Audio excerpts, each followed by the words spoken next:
Michael Youn trompé par sa femme, la terrible vérité découverte d'une horrible façon. En couple avec Isabelle Funaro depuis de nombreuses années, Michael Youn a enfin de la chance en amour. Avant de fonder une famille avec sa douce, le comédien avait essuyé plusieurs échecs relativement violents. Son film Divorce Club, sorti en 2020, était partiellement autobiographique. Michael Youn y incarnait Titi, un homme qui apprend que sa femme le trompe alors qu'il est au travail, en plein discours. Face à une large audience et que tout le monde réalise le problème en même temps que lui. Bien entendu, le comédien a romancé la situation pour la rendre plus rocambolesque. Mais il a également été victime des infidélités de la part d'une ancienne compagne,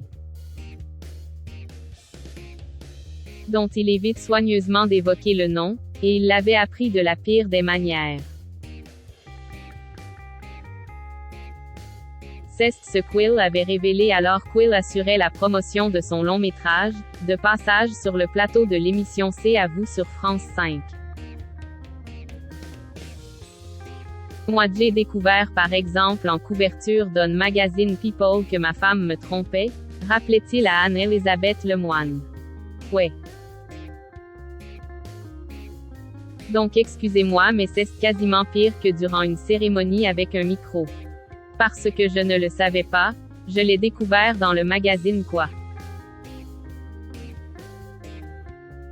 Aussi tragique que cette histoire puisse paraître, elle est loin d'être unique.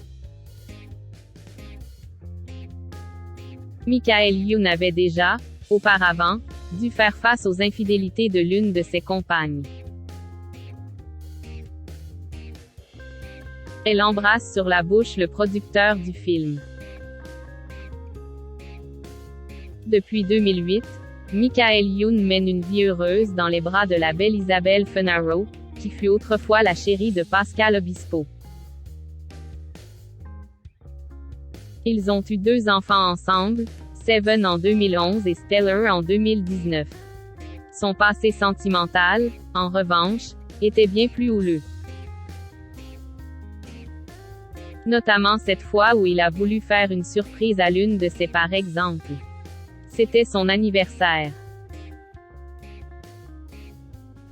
Elle était en train de tourner à Vancouver au Canada, donc je prends l'avion, j'achète en arrivant un très beau bouquet de fleurs et je suis dans le lobby de l'hôtel. Se souvenait-il en novembre 2018, sur les ondes de France Inter.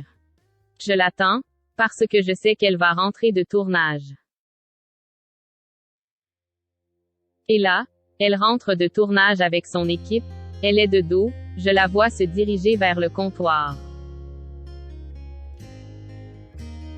Et elle embrasse sur la bouche le producteur du film en lui disant à plus tard.